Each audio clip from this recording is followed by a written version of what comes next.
This is the day, this is the day that the Lord hath made, that the Lord hath made. We will rejoice, we will rejoice, we will rejoice and be glad in it, and be glad in it. This is the day that the Lord hath made.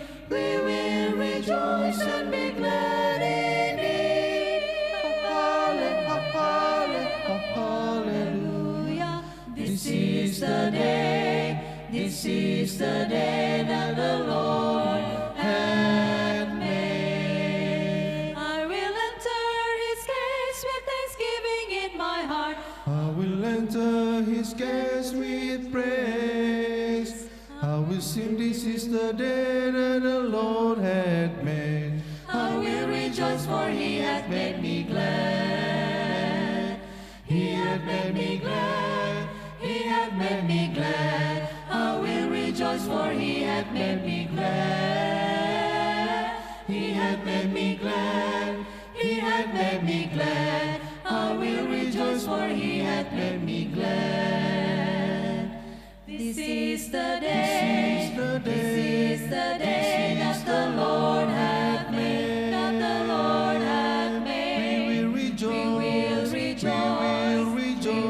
rejoice and be glad in it, and be glad in it. This is the day that the Lord hath made. We will rejoice and be glad in it. Hallelujah. This is the day, this is the day that the Lord hath made.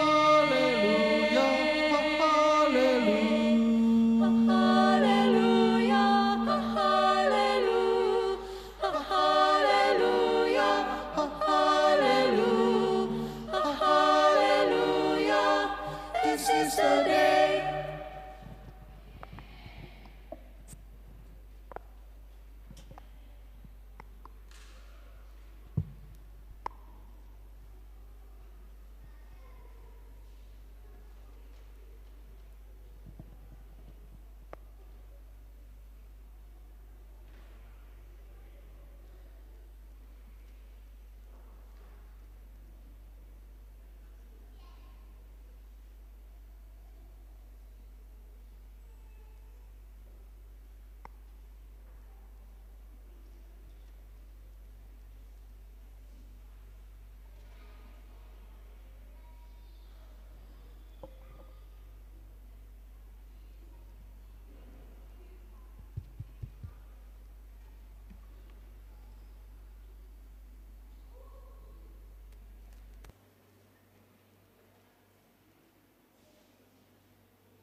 Tes.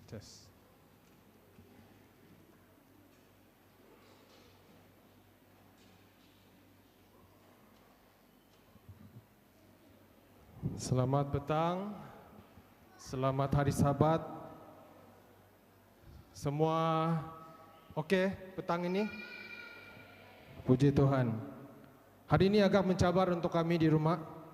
Kami tidak datang church dari pagi. Semalam lepas habis praktis, on the way balik rumah, anak muntah di kereta.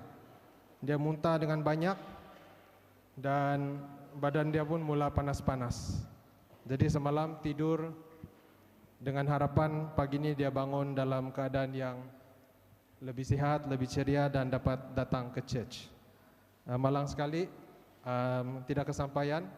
Pagi tadi dia masih lagi tidak sehat, masih lemah-lemah. Tapi masih boleh lompat-lompat.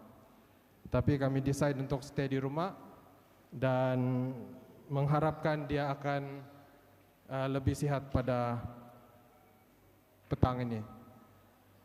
Tapi sebelum jalan dari rumah tadi, macam keadaan masih belum berapa mengizinkan, masih suam-suam lagi.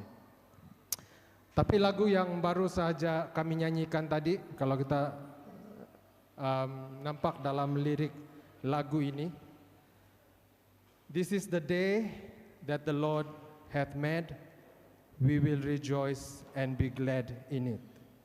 Rejoice ataupun sukacita, okay? Itulah maksud rejoice, kan, sukacita. Dalam maksud yang lain itu, sukacita itu biasa dikaitkan dengan gembira. So, kalau secara dasarnya sukacita dan gembira itu adalah benda yang sama ataupun berbeza. Jadi saya ada cek lah. Saya cek gembira itu sama sukacita itu sama atau tidak maksudnya. Dan daripada apa yang saya jumpa, gembira dan sukacita walaupun dua-dua itu berkaitan sesuatu yang positif dan mempunyai maksud yang lebih kurang sama, menurut definisi gembira itu adalah lebih kepada perasaan. Oke, sesuatu yang kita rasa apabila kita rasa puas ataupun kita rasa senang. Tetapi sukacita ataupun rejoice adalah respon kita daripada sesuatu kegembiraan. Jadi sebagai contohnya, saya gembira sebab saya baru terima satu anugerah. Contohnya anugerah pelajar cemerlang. Dan sukacita itu berlaku adalah apabila daripada kegembiraan saya menerima anugerah pelajar cemerlang, saya buat makan-makan atau saya cerita dengan saya punya family dan kawan-kawan. Jadi secara ringkasnya, gembira itu adalah perasaan kita dan sukacita itu adalah apa yang kita buat sebagai respon kepada kegembiraan yang kita rasa itu. Jadi kalau boleh dibandingkan, sukacita itu level gembira yang lebih tinggi daripada gembira, rejoice. Dan mungkin saya mau tanya di sini, siapa pada petang ini rasa gembira? Boleh saya tengok tangan? Amin, puji Tuhan. Kebanyakan boleh cakap 50-50 lah saya tengok. 50-50 yang rasa gembira pada petang ini. Dan saya tidak heran kenapa ramai mungkin kurang rasa gembira. Sebab ada satu laporan, kamu pernah dengarkah? World Happiness Report atau laporan kegembiraan dunia. Ini laporan ini sangat popular. Saya sudah beberapa kali dengar di radio sebelum ini. Kalau kamu search World Happiness Report, ini saya buka untuk kamu. Negara yang dianggap sebagai negara yang paling gembira adalah, boleh baca bahkan, Finland. Finland berada di kedudukan paling atas sebagai negara yang paling gembira di dunia, diikuti dengan Iceland, Denmark, Costa Rica dan Sweden. So itu top 5 lah negara yang paling gembira di dunia. Kamu rasa-rasa Malaysia terletak di nombor berapa? Nombor? Teka. 100. Ada yang dapat 67. 67. Kita cek 67 ah. Kedudukan 67 dipegang oleh negara Republic of Korea. Tidak jauh. Berapa? Okey, jawapan dia 71. Okey. Malaysia terletak sebagai negara yang ke-71 daripada 147 sebagai negara yang paling gembira di dunia. Kamu rasa logik kah? Macam logik kok kan? Sebab tadi angkat tangan lebih kurang 40% saja. Dan mungkin kamu tertanya, macam mana diorang kira ni ya? Macam mana diorang kira kita ni sebagai negara yang ke-71? Kalau kita buka dalam ini laporan, ada satu bahagian di chart. Coba kita tengok. Okey, di sebelah kiri ini adalah 6 benda yang disukat untuk menentukan tahap kegembiraan negara-negara ini. Pertama, social support. sokongan sosial lah. Kedua, GDP per kapita. Tahu apa tu GDP per kapita? Lebih kurang kekayaan negara itu, ekonomi negara itu. Ketiga, healthy life expectancy. Keempat, freedom. Kelima, generosity. Dan keenam, perceptions of corruption. Jadi inilah diorang guna untuk mengukur, untuk menentukan negara ini terletak di tahap yang mana, di ranking yang keberapa. Jadi persoalan saya adalah, adakah kita sebagai orang Kristian menggunakan pembaris atau pengukur yang sama untuk menentukan kegembiraan kita? Dan siapa mau tahu macam mana kita boleh naik daripada carta ke 71 sehinggalah kita boleh naik ke carta yang paling atas, kalau boleh top 5 seperti Finland dan Denmark. Saya ingin mengajak kita semua untuk sama-sama membuka Alkitab. Kamu boleh buka Alkitab kamu. Kita hari ini kita belajar sama-sama buku Filipi. Okey, kita buka dalam buku Filipi. Macam mana cara kita boleh hack ataupun mengubah kedudukan statistik tadi daripada 71 kepada tangga top 5. So saya buka digital Bible saya di sini supaya kita boleh sama-sama nampak. Okay, Filipi 4. So sebagai konteks, buku Filipi ini adalah ditulis oleh Rasul Paulus. Dan buku Filipi ini ada 4 fasal sahaja. Dan ini adalah tulisan Rasul Paulus yang sebenarnya adalah satu surat yang dia tulis ditujukan khusus untuk orang-orang Filipi. So orang-orang Filipi pada waktu itu adalah orang-orang yang sangat rapat dengan Rasul Paulus. Kenapa? Sebab Filipi adalah tempat yang pertama di mana Rasul Paulus menubuhkan gereja di Eropah. Dan sejak itu orang-orang Filipi ini sangat suportif dengan pelayanan Rasul Paulus. Bukan sahaja dari segi moral, tapi diorang ni selalu support Rasul Paulus dari segi kewangan untuk pelayanan dan juga dia punya ministry. Dan tahukah kamu, surat ini ditulis oleh Rasul Paulus sewaktu dia di mana? Penjara. Sewaktu Paulus berada di penjara, surat ini dia tulis dan dia dipenjarakan pada waktu itu disebabkan oleh tuduhan yang dibuat oleh orang Yahudi tentang dia menimbulkan kekacauan dan menyebarkan ajaran sesat apabila dia berkhotbah tentang Yesus. Dan di akhirnya dia dipenjarakan. Dan sewaktu dia di penjara inilah Rasul Paulus menulis buku Filipi ataupun surat ini kepada orang-orang Filipi. Dan kalau kita pernah melihat buku ini, tema utama di dalam surat Rasul Paulus adalah bercakap tentang dia adalah satu bentuk ucapan terima kasih daripada Rasul Paulus kepada orang Filipi. Dia ucap thank you sebab sokongan diorang selama ini. Dan juga dia ada banyak nasihat-nasihat pasal macam mana orang Filipi seharusnya perlu terus setia dengan Tuhan. Dan dia bercakap tentang kebaikan Yesus dalam surat ini. Dan tema yang paling besar juga di dalam surat ini adalah tentang sukacita. Bayangkan, sewaktu dia di penjara, dia bercakap tentang be happy. Bolehkah kamu, siapa pernah masuk penjara sini? Saya tidak pernah, tapi saya boleh bayangkan, penjara bukanlah tempat yang menggembirakan.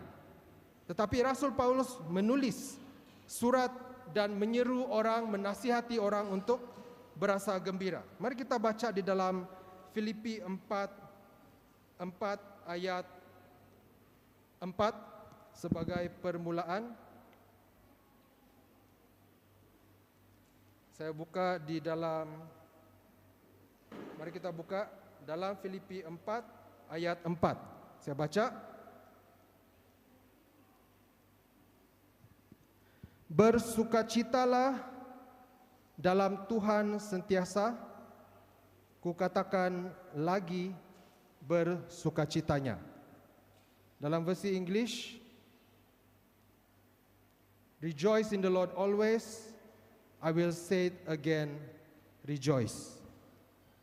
Di dalam kata-kata Rasul Paulus ini, dia seolah-olah satu bentuk arahan ataupun perintah, di mana dia mengatakan kepada orang Filipi bahwa mereka harus bersukacita. Dan benda ini diulangi sekali lagi untuk mereka bersukacita.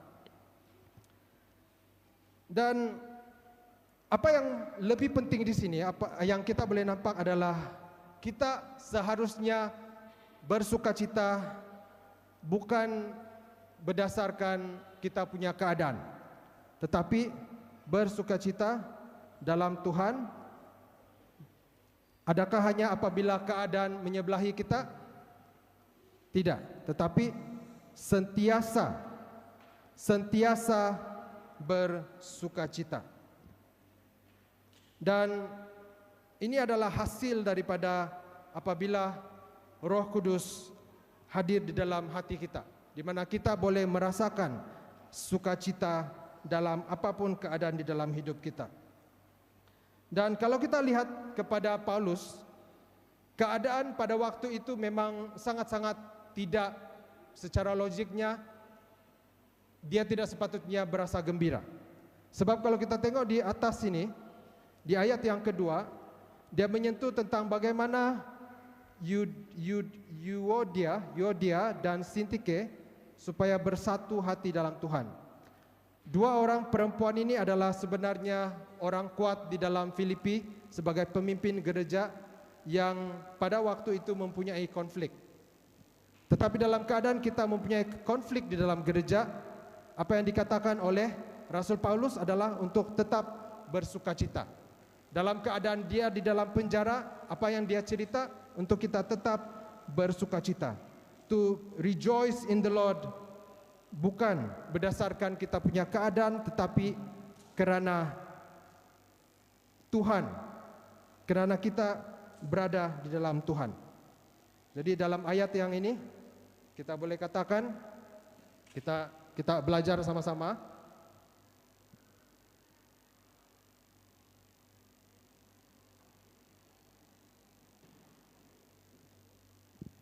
So dalam ayat yang pertama, Filipi 4 ayat 4, Rasul Paulus menyuruh kita bahwa sukacita itu adalah pilihan.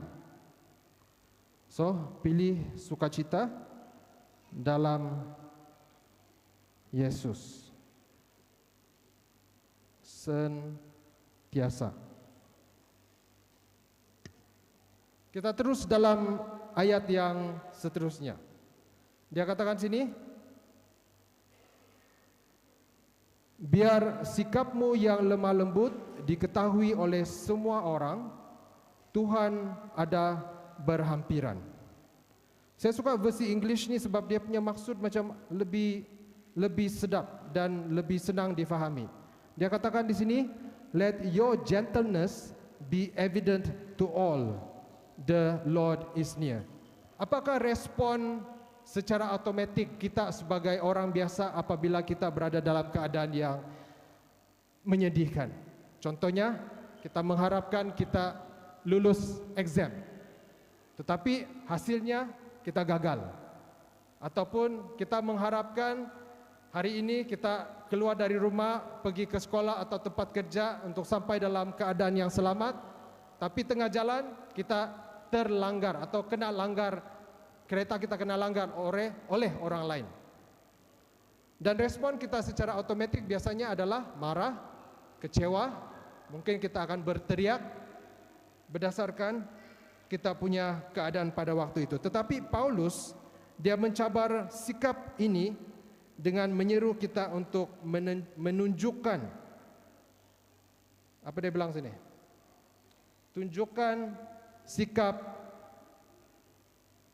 lemah lembut. So sikap lemah lembut ataupun gentleness, dalam kata lain menjadi orang yang munasabah ataupun orang yang sabar. Jadi ini adalah seni mempertahankan diri, seni mempertahankan emosi kita daripada menjadi orang yang marah. Dan di akhirnya kalau kita tengok,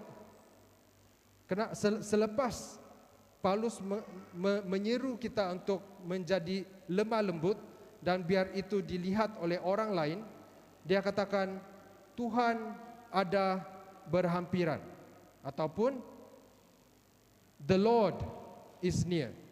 Apa yang dimaksudkan dengan the Lord is near? The Lord is near merujuk kepada Tuhan itu hampir datang. Maksudnya Tuhan itu akan datang dan menjemput kita.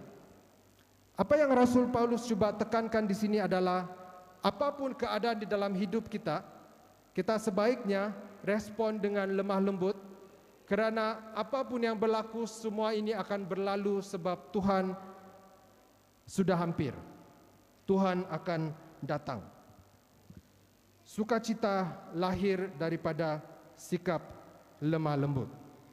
Jadi kalau kita pergi kepada kita punya nota dalam ayat yang kelima,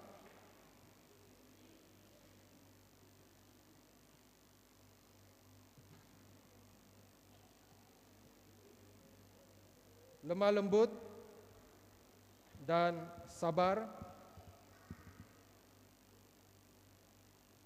sama dengan sukacita. Ngam kata. Kita terus dengan ayat yang ke-6.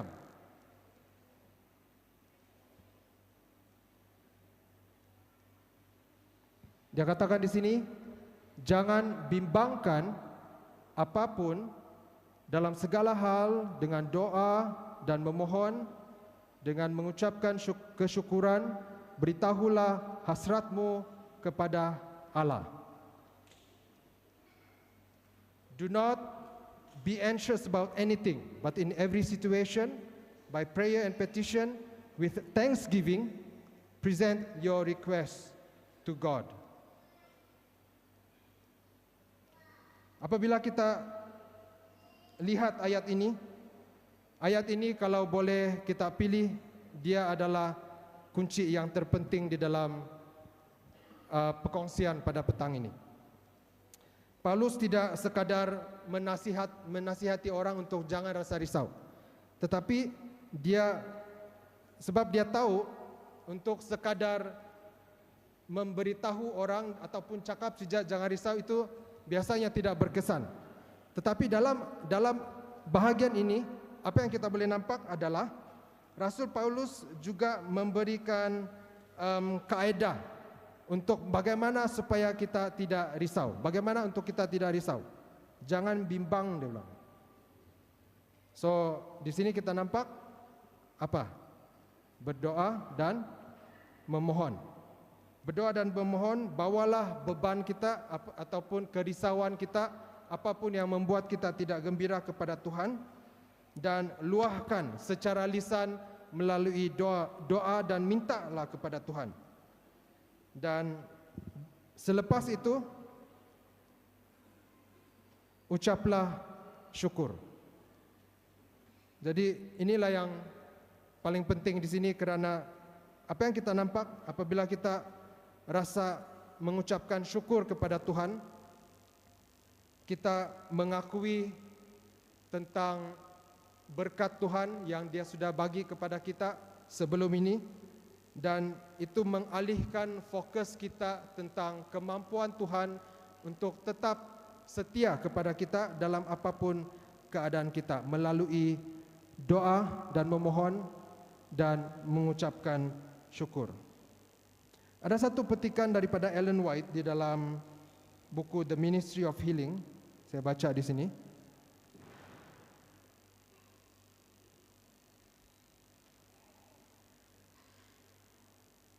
Ministry of Healing muka surat 253. Rejoice in the Lord always, forgetting our own difficulties and troubles, let us praise God for an opportunity to live for the glory of His name. Let the fresh blessings of each new day awaken praise in our hearts for these tokens of His loving care. When you open your eyes in the morning, thank God that He has kept you through the night. Thank Him for His peace in your heart. Morning, noon, and night, let gratitude as a sweet perfume ascend to heaven. Dia bilang, bersukacitalah sentiasa dalam Tuhan. Menurut tulisan Ellen White ini, tidak kira pagi, tengah hari, ataupun malam, biarlah kita sentiasa ada perasaan syukur. Perasaan syukur ini adalah kebolehan untuk menghargai apa yang kita sudah sedia ada berbanding dengan apa yang kita belum lagi ada. Dan juga percaya bahwa Tuhan akan bersama dengan kita. Dan di bahagian yang terakhir, jadi yang ketiga di sini, apa yang kita boleh simpulkan adalah tentang bagaimana di dalam Filipi 4 ayat 6 kita gantikan kerisauan kita kepada apa dia bilang tadi? Doa dan bersyukur selalu. Kita terus ke ayat yang terakhir. Dan sejahtera Allah yang melebihi pengertian manusia akan memelihara hati dan fikiranmu dalam Kristus Yesus. Apa yang dimaksudkan dengan sejahtera? Apa itu sejahtera? Kedamaian, peace. Peace yang datang daripada Tuhan yang mungkin sukar kita fahami, melebihi pengertian manusia, akan menjaga dua perkara yang paling penting yang ada dalam diri kita, yaitu hati dan juga fikiran kita. Apabila kita ada damai sejahtera daripada Allah, dan ini adalah hasil daripada doa. Ini adalah hasil daripada doa, dan daripada itu Tuhan akan berkati kita dengan kesejahteraan, dengan kedamaian, dengan peace of mind and peace of heart, dan kita akan dipelihara. Dan mungkin keadaan yang kita lalui pada waktu ini atau dalam mana-mana waktu dalam kehidupan kita itu sukar untuk kita fahami, kita boleh keluar daripada keadaan itu. Tetapi Rasul Paulus katakan di sini, Tuhan boleh melakukan sesuatu di luar pemahaman kita. Dan itulah keadaan Rasul Paulus itu berada pada waktu itu. Dalam keadaan dia di penjara, dia masih boleh berasa damai, masih boleh berasa tenang. Sebab bukan sebab hidup dia selesa ataupun bebas daripada apa-apa masalah, tekanan ataupun penderitaan. Sebaliknya, ini adalah kedamaian yang dia rasa apabila dia mempunyai pengharapan di dalam Yesus. Kalau kita lihat di dalam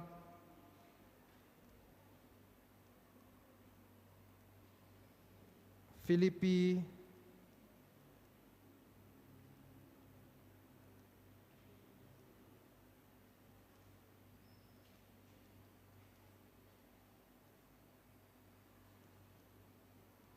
kita buka di dalam Filipi 1 ayat 17 hingga 21.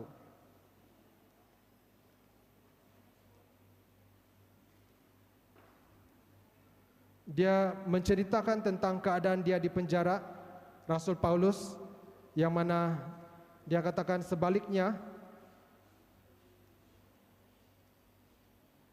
golongan yang pertama itu mengajar tentang Kristus untuk kepentingan diri sendiri, bukan dengan ikhlas, kerana mereka menyangka dengan berbuat demikian mereka dapat menyusahkan lagi aku yang terpenjara. Dia bercakap tentang bagaimana dia dilayan dengan sangat buruk sewaktu dia di penjara. Tetapi apa dia bilang? Hal itu bagiku tidak penting. Walau dengan apa cara sekalipun, baik berpura-pura maupun ikhlas, Kristus sedang diberitakan. Dan kerana ini aku bersukacita dan akan terus bersukacita. Kalau kita terus lompat di sini, kerana aku tahu bahwa ini akan membawa kepada penyelamatanku. Apa yang mendorong Rasul Paulus untuk menjadi begitu kebal dengan dia punya kesengsaraan adalah kerana dia mempunyai pengharapan tentang keselamatan. Kerana di akhirnya dia tidak bersukacita disebabkan oleh dia punya circumstances atau keadaan dia, tetapi dia bersukacita kerana dia mempunyai keselamatan, kerana dia mempunyai pengharapan.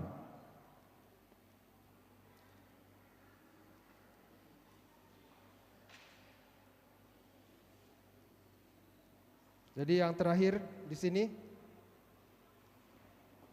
daripada Filipi 4 ayat 7, Tuhan memelihara kita melalui kedamaian.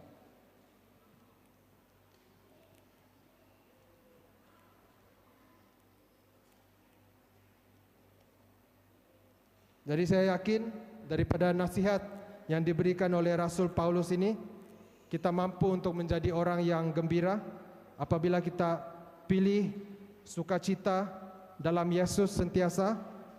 Kita lemah lembut dan sabar dalam keadaan yang teruk macam mana sekalipun. Kita menggantikan kerisauan kita kepada doa dan permohonan dan sentiasa bersyukur. Dan melalui itu kita akan memperolehi damai dan Tuhan bersedia untuk memelihara kita. Dan semua ini kerana Yesus telah mati untuk kita dan kita telah diberikan keselamatan. His life for mine, how could it ever be that he would die, God's Son would die to save a wretch like me. What love divine, he gave his life for mine. Ini adalah sebahagian daripada lirik lagu yang kami akan nyanyikan pada saat ini sebagai lagu sambutan tentang bagaimana Yesus telah mati bagi kita dan bagaimana kita seharusnya berpegang kepada janji itu.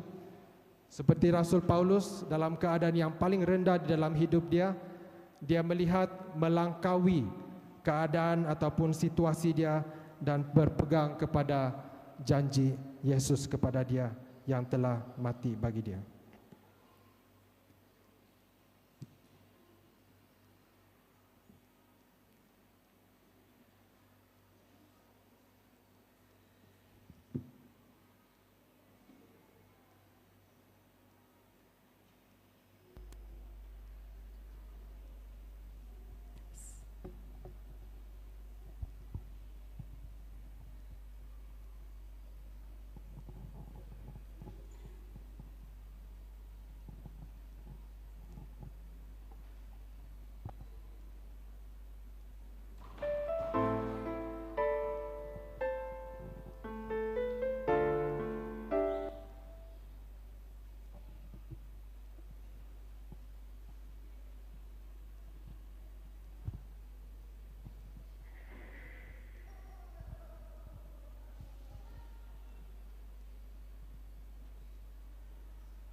once went dead,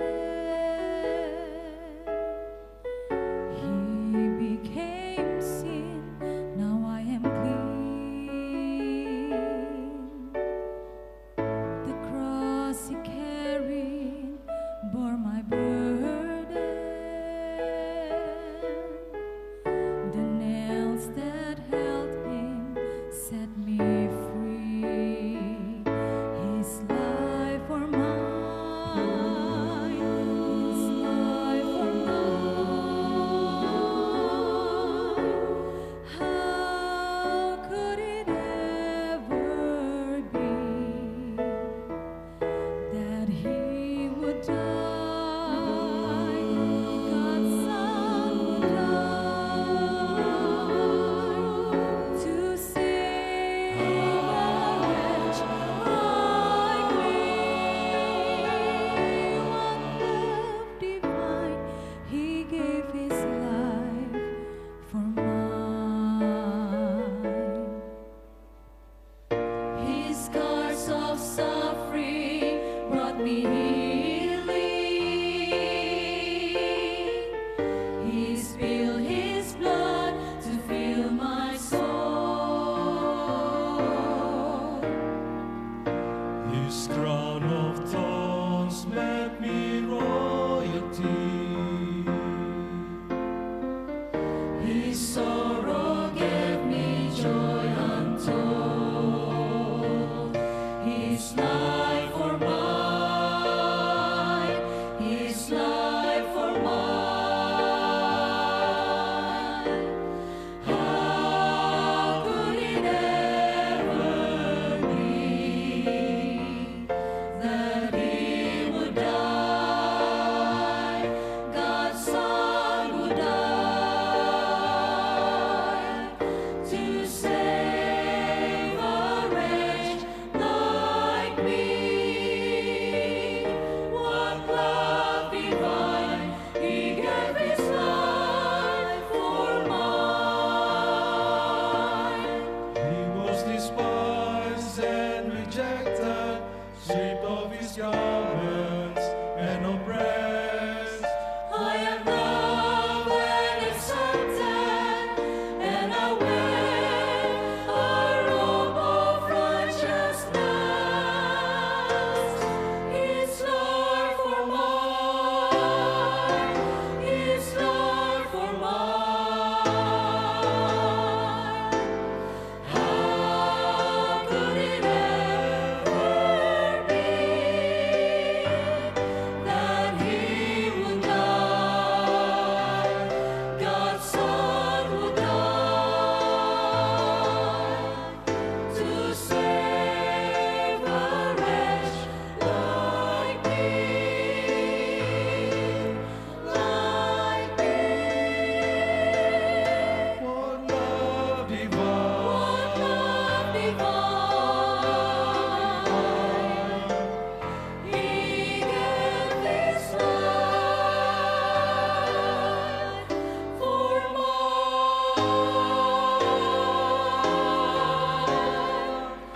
His life for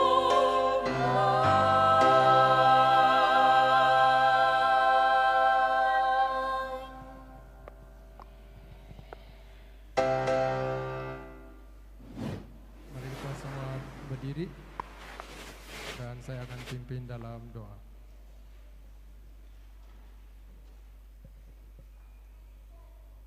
Ya Tuhan Allah kami, Allah Maha Besar, kami datang kepadamu Tuhan pada Sabat yang indah ini dengan penuh perasaan syukur atas kesempatan untuk berbakti kepadamu Bapa sepanjang Sabat ini.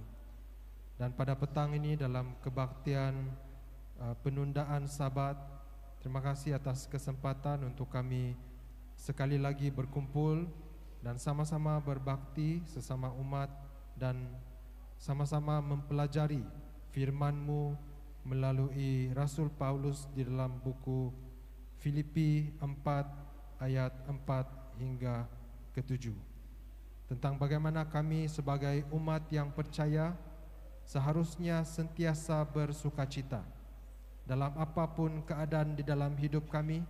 Bantu kami untuk terus dapat mengaplikasikan nasihat ini, agar kami dapat benar-benar merasakan perasaan sukacita yang sejati, sehingga kedatangan-Mu yang kedua kali nanti kami semua dapat diangkat untuk menyertai kerajaan syurga, ya Tuhan.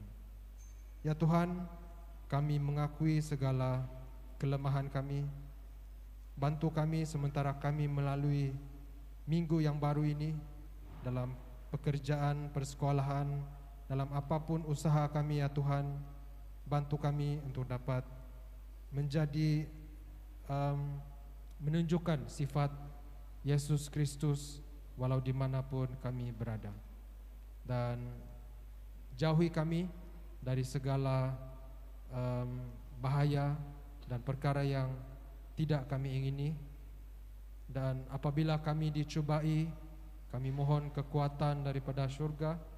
Biarlah Roh Kudus-Mu akan sentiasa hadir di dalam diri kami, dalam hati dan fikiran kami. Terima kasih Engkau telah mendengar doa ini. Terus beserta dengan kami sementara kami akan meninggalkan tempat ini, Ka'bah-Mu, untuk pulang ke rumah masing-masing, ke destinasi kami yang seterusnya. Biarlah kami selamat tiba ke rumah dan dapat bergabung sekali lagi pada kebaktian yang seterusnya. Terima kasih Engkau telah mendengar doa ini, ya Bapa. Semua ini kami minta dalam nama Yesus Juru Selamat kami. Amin.